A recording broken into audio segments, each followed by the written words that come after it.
On vous l'avait présenté il y a quelques jours en images, en photo sur la page Facebook de Webstar Electro. Voici nos impressions en vidéo de le LG X Power 3. Alors il faut savoir que le téléphone il ne va pas être lancé partout dans le monde.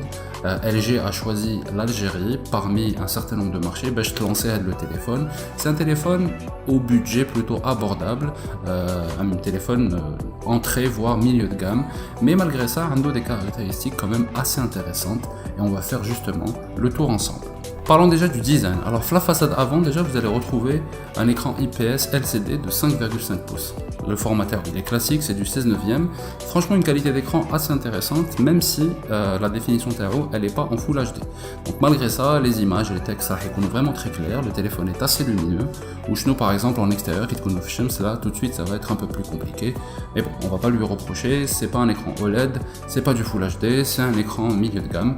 Mais voilà ça reste vraiment très correct. Sinon toujours fait de la façade avant vous allez retrouver le haut-parleur de le téléphone, les différents capteurs, proximité, luminosité et puis comme une caméra selfie, une double caméra selfie de 5 mégapixels et elle va vous permettre de réaliser des selfies grand angle. C'est toujours pratique, par exemple qui t'accompagne une photo de groupe, une KMZF raché, ça permettra dans ce cas-là à tous les personnages de rentrer dans le cadre. Alors la façade derrière maintenant, franchement c'est un téléphone qui est très élégant, un des allures même d'un téléphone premium, surtout fait de la couleur bleue, les bâtonnats LG.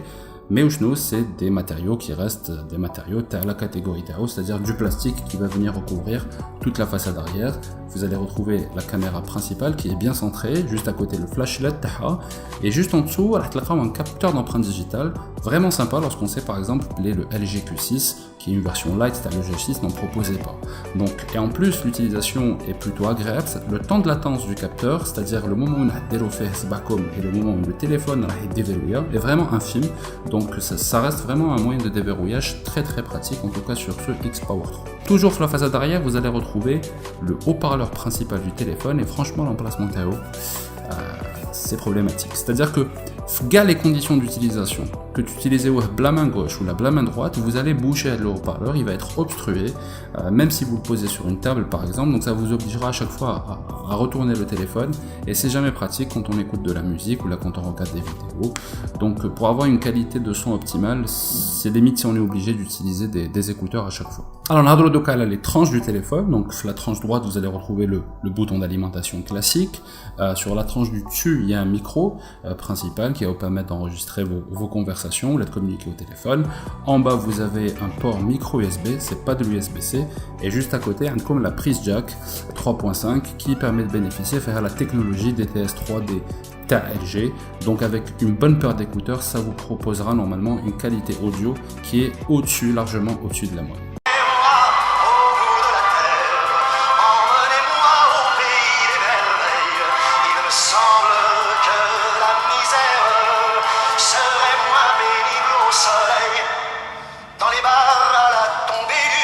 Et de l'autre côté, vous avez les boutons de volume, le tiroir à la nano SIM principale et un deuxième tiroir où vous pouvez placer une deuxième nano SIM, c'est un téléphone double SIM, mais également une carte micro SD en même temps. C'est pas un luxe franchement parce que le LG X Power 3 a une capacité de stockage à 32 Go ou pratiquement 10 Go il déha le système d'exploitation. Donc c'est toujours vraiment sympa de savoir qu'on peut facilement rajouter la capacité de mémoire au téléphone. Alors justement vu qu'on parle du système d'exploitation, on va parler de l'expérience utilisateur. Alors le LG X Power 3 qui comme avec Android 8.0 Oreo, c'est pas mal pour un téléphone de cette catégorie, donc c'est un téléphone qui est plutôt à jour, mais bien sûr avec la surcouche LG, comme beaucoup de constructeurs Android, LG rajoute cette surcouche, elle fait d'ailleurs 13 iPhone, que ce soit la forme des icônes et même la disposition des applications, c'est-à-dire que les applications sur l'écran d'accueil, il n'y a pas le classique tiroir d'application, le bouton le tiroir d'application que l'on retrouve sur Android, mais par contre vous allez pouvoir l'activer les paramètres du téléphone. Donc dans ces paramètres là vous allez retrouver plusieurs options que LG rajoute à Android de base. Bon, c'est LG UX, c'est pas la meilleure surcouche qu'on a vue sur Terre, mais ça reste quand même une expérience plutôt sympa, assez fluide et ergonomiquement assez appréciable. Alors pour ce qui est des performances, franchement le téléphone il est très fluide, réactif, pas de problème majeur d'utilisation, mais par contre ce n'est pas un avis final, on n'a pas installé énormément d'applications faites et puis surtout du bien depuis moins d'une semaine. Donc là, on a encore un petit peu plus de temps et une utilisation sur la durée vraiment pour juger et donner un avis définitif sur les performances TAO, c'est-à-dire au quotidien.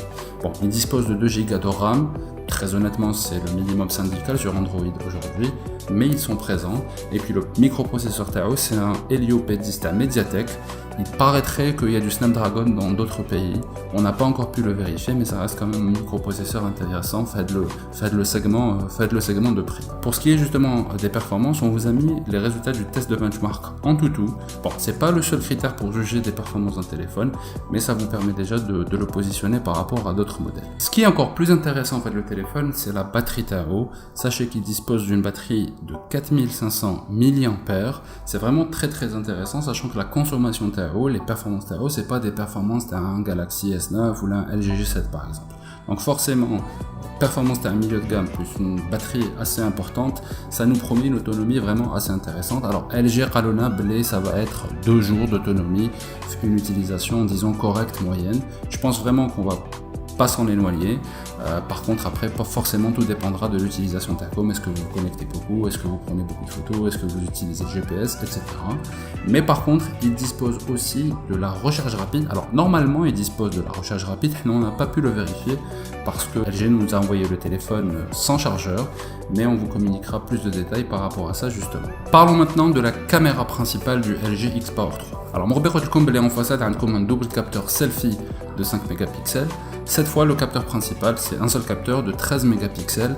Et très honnêtement, il réalise des photos vraiment correctes, en tout cas tant que les conditions de luminosité le permettent. C'est-à-dire que en plein jour, vous allez vraiment réussir des photos vraiment très correctes, en tout cas largement au-dessus de la moyenne par rapport à un téléphone de la gamme. Par contre, bien sûr, dès que la nuit commence à tomber ou l'être en intérieur avec les lumières artificielles, là ça va être un peu plus compliqué. Sur les rendus des couleurs par contre, on trouve que le rendu colorimétrique n'est pas très fidèle. Les couleurs TAO, elles sont un peu plus chaudes, mais je pense que LG pourra régler ça assez facilement avec une mise à jour logicielle. Sinon, ce qu'il faut savoir, c'est que le X Power 3 est compatible 4G, pas de souci là-dessus.